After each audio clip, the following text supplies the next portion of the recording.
రవి ప్రకాష్ సిలికానాంధ్ర ఆసుపత్రి Kuchipudi super speciality వైద్య సేవలు పూర్తిగా ఉచితం. విశాఖలో విషాదం చోటు చేసుకుంది. ఎస్పీఎఫ్ కానిస్టేబుల్ అయితే ఉదయం చనిపోవడంతో పూర్తిగా నగరం అంతా ఉలిక్కిపడింది. విధులు నిర్వహించడానికి ఐఓబీ బ్యాంక్ దగ్గరకు వస్తుండడంతో పూర్తిగా 5:30 ప్రాంతంలో గెండతో మిస్ఫైర్ చేసుకున్నారని చెప్పేసి అయితే ఇక్కడ చెప్తున్న పరిస్థితి. ప్రస్తుతం మనం వాళ్ళ బంధువులు ఉన్నారు. సంఘటనా స్థలం ఎక్కడ జరిగింది అక్కడే చూస్తున్నాం. వాళ్ళ పేరెంట్స్ కానీ వాళ్ళ మిసెస్ కానీ మొత్తం అందరూ ఇక్కడ రోధిస్తున్న పరిస్థితి. ఇక్కడ బంధువులు ఉన్నారు, వారితో మాట్లాడే ప్రయత్నం చేద్దాం. చెప్పండి సార్, ఏం జరిగింది అసలు? ఈ శంకర్రావు అనే వ్యక్తి మీకు ఎలా తెలుసు? శంకర్రావు అనే వ్యక్తి మా వంగర మండలం కొట్టిస్ విలేజ్ అండి, నేటివ్ ఆఫ్ కొట్టిస్.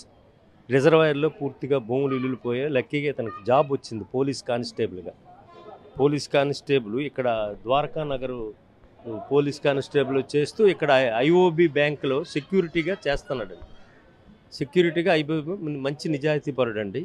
చిన్నపిల్లలు ఇద్దరు, చాలా చిన్నపిల్లలు, భార్య, ఫ్యామిలీ మొత్తం ఈ రిజర్వాయర్ ఎఫెక్ట్ వల్ల ల్యాండ్స్ అన్నీ పోయి రూయిన్ అయిపోయింది. అయితే ఇప్పుడు అతను మరి అది పొరపాటున అది జరిగిందనేది అది తెలియదండి. పోలీసులు ఆ ఫ్యామిలీకి న్యాయం చేస్తారని ఆశిస్తున్నాం. పోలీసులు ఆ ఫ్యామిలీకి న్యాయం చేసి ఆ పిల్లలకి, భార్యకి ఏదో కొంత ఉపాధి కలుగు చేయాలని కోరుతున్నాం. తల్లిదండ్రులు అమాయకులు ఏం తెలియదు. వాళ్ళు పూర్తిగా 100% పల్లెటూరు వాళ్ళు. ఫ్యామిలీ మొత్తం ఇతని మీద ఆధారం. ఒక అక్కచెల్లెలు కూడా ఉంది. అక్కచెల్లెలు వివాహం చేశాడు అతనే.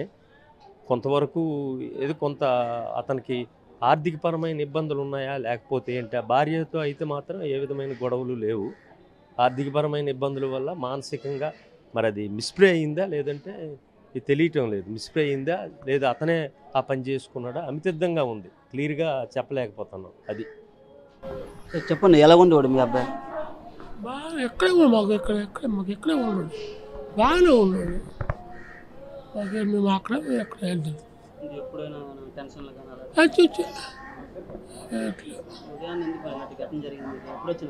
మాకు తెల్లవారు 7 ప్రాంతం. ఇప్పుడు 1 సంవత్సరం 2 సంవత్సరాలు వచ్చింది ఇక్కడికి ట్రాన్స్ఫర్ అయిపోయి. మాది కొట్టిసా, వంగర మండలం. మరి చెప్తా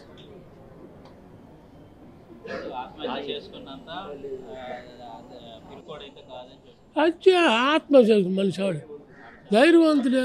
అడిగే గుండె ధైర్యం చాలా మంచి పని. ఏంటి మరి అప్పని చెప్తాను.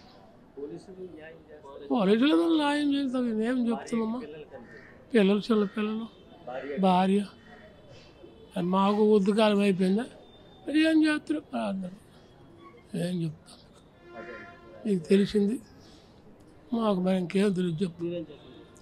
ఎట్లేదండి, వ్యవసాయం లేదు, ఎట్లేదు. డాములో భూములు పోలే, ఈ రిజర్వాయర్లు మునిగిపోయి ఎట్లేదు. ఖాళీ కొడుకు కూతురు,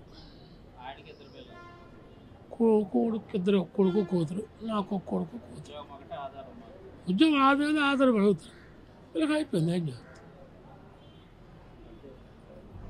చూడొచ్చు, పూర్తిగా అయితే సూసైడ్ చేసుకున్నంత పిరుకుడు అయితే మా అబ్బాయి కదని పూర్తిగా ఈ ఉద్యోగం ఒకటే మాకు ఆధారం. అసలు ఎందుకు ఇలా చేశారు, ఈ ఘటన జరిగిందో మాకు అర్థం కావడం లేదని వాళ్ళ పేరెంట్స్ కూడా చెప్తున్న పరిస్థితి. పూర్తిగా అయితే ఈ ఘటన విశాఖలో విషాదం అని చెప్పవచ్చు. పూర్తిగా పోలీసులు అయితే సంఘటన స్థలానికి వచ్చి దర్యాప్తు చేస్తున్న పరిస్థితి. అసలు ఎందుకు ఇలా ఈ సూసైడ్ చేసుకున్నారు పూర్తిగా చెప్తున్న పరిస్థితి అయితే ఉందని చెప్పొచ్చు. ముఖ్యంగా వాళ్ళ బంధువులు కూడా విజువల్స్లో చూస్తున్నాం. ఇక్కడ ఘటన చూసుకుంటే ఒక్కసారిగా విశాఖలో విషాదంగా చోటు చేసుకుందని చెప్పవచ్చు. ఏదైనప్పుడు కూడా ఉదయం తెల్లవారుజామున ఈ ఘటన జరగడంతో పూర్తిగా నగరం అంతా ఉలిక్కిపడేలా జరిగిందని చెప్పవచ్చు. ఈ ఘటన జరగడం చాలా దురదృష్టకరంగా విశాఖలో అని చెప్పవచ్చు. పూర్తిగా అయితే ఇది ఒక విషాదమైన సంఘటన అని చెప్పవచ్చు. Camera person Sagar Naidu, RT, Visakha నుంచి. మరిన్ని వీడియోస్ కోసం ఛానల్ ని సబ్స్క్రైబ్ చేయండి. లేటెస్ట్ అప్డేట్స్ కోసం వాట్సాప్ ఛానల్ ని ఫాలో చేయండి.